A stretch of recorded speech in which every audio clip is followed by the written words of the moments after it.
So the other day I'm on WhatsApp, guys, and I have some personal friends on there, some women, some men, and then I see a woman share a particular video. And the video is from a man by the name of Farrah Gray. Now, interestingly enough, I've seen this particular person here on YouTube, but this person is really blowing up on TikTok, and he is a relationship coach for women, and he does this at the behest of pretty much blaming all of the problems in relationships on men. And I want to talk about the TikTok pandering industry that is really evolving there. And don't get me wrong, you do have the pandering for men also, but I will say that men are more likely to hold each other accountable for their mistakes than guys like this. And it's going to get quite ridiculous, but there are 3 particular videos that I want to get into. And so kind of sit back and let's get ready to rock, guys, and let's get into the reactions. She's not single because no one wants her. She's single because, fellas, we don't know how to act right. At the end of the day, there's so many women that are amazing, phenomenal queens, all wrapped up in wifey material, but there's no man their age that is willing to handle and receive such a great package. Fellas, we got to step it up and start treating our ladies like queens. So in that particular clip, he says, she's not single because no one wants her. She's single because, fellas, we don't know how to act right. And he goes on talking about there's a lot of beautiful wifey material women out there, and we are just not treating women in the right way. Now, I will say you have some women who are in displaced relationships, meaning that they're with the man that they are doing a lot for, and the feelings are not reciprocated. So are there examples of what he's talking about? Sure, there are examples of what he's talking about. But on the grand scale of things, are guys really having this particular experience like what he's talking about? I would say no. The reality is, if a woman is single, it is because of pretty much 2 reasons. One is because of her certain situation. What do I mean when I say that? She cannot get the man that she wants. Okay? She can't get the guy that she wants. She's looking for certain guys that are above her. Maybe she is not pretty enough. Maybe she's not in the right social class. Maybe she's shooting a little bit too high, and the guy that she wants has more opportunities than her, and she's not even being thought about. Or secondarily, the guys that are on her level, she just doesn't want. So there are plenty of guys that are on the same level as these ladies, financially, economically, maybe in looks. They're not interested in those guys, okay? And number 3, just bad attitudes and problematic. Everything is not men's fault. In the way that this guy makes it seem, there's no balance. It's always a man's issue for why something is occurring.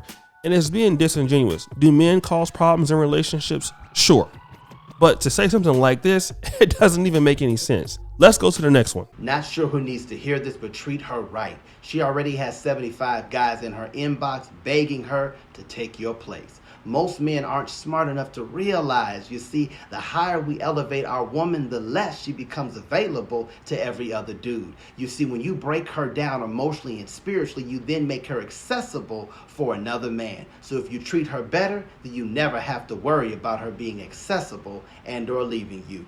Don't say I didn't warn you. So this is the old adage, if you don't treat her well, somebody else will. And the guy's talking about she has 75 guys in her inbox begging to take your place. Now, do women on social media get a lot of men interested in them? Absolutely. Even if they may not be the most attractive, and attractive women get a lot of opportunities. But what he's leaving out is that out of the 75 guys, how many of those guys is she interested in? Maybe 2 out of 75? So those 73 dudes wouldn't make it any time of the day anyway. Even if she was single, she wouldn't talk to them. So now we're at about 2 or 3. And out of those 2 or 3, those guys are possibly not going to be able to make her primary. She might start off being tertiary, quaternary, number 3 or number 4. And then there's other ladies that have already are in the rotation, or they're already committed and maybe she might be a side thing and stuff like that.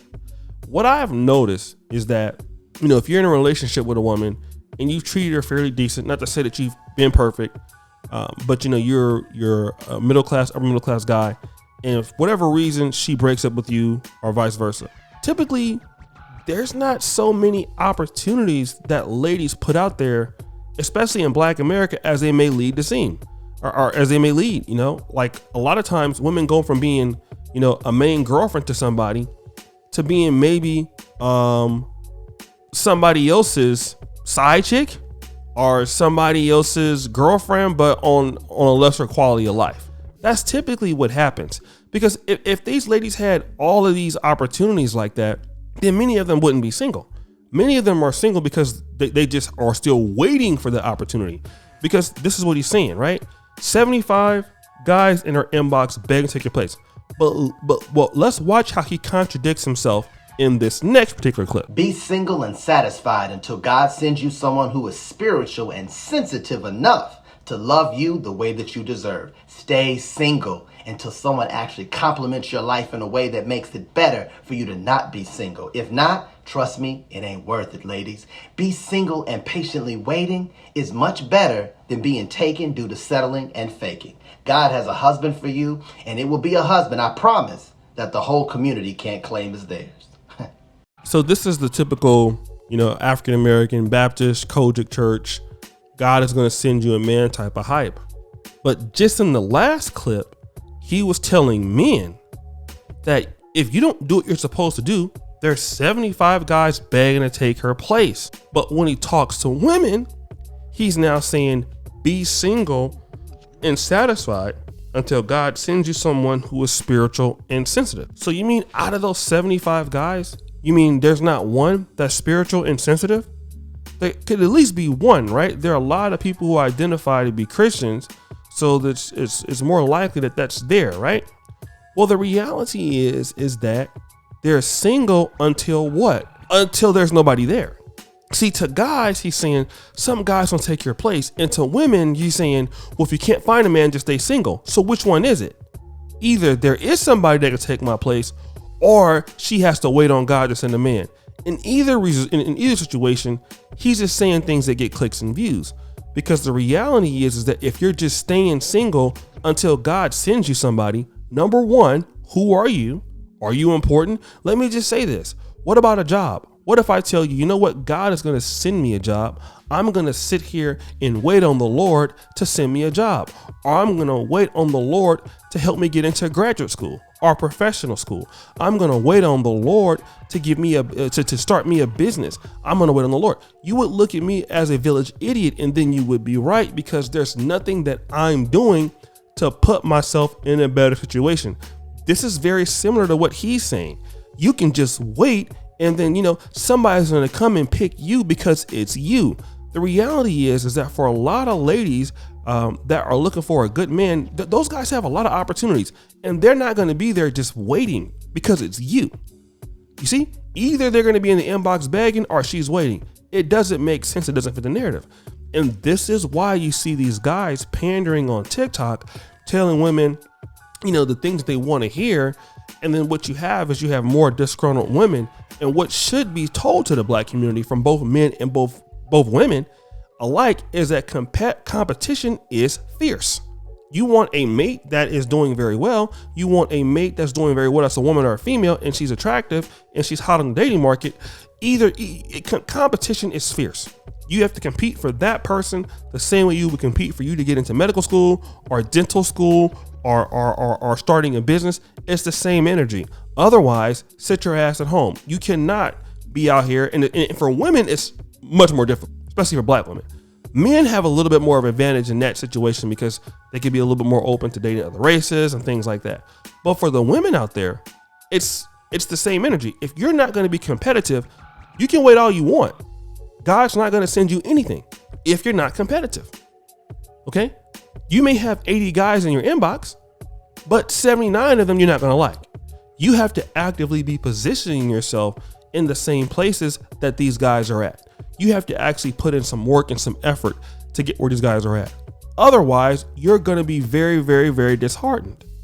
But guys, what do you think? It's your boy, O'Shea Duke Jackson, back at it again with another episode of The Celebrity Junk.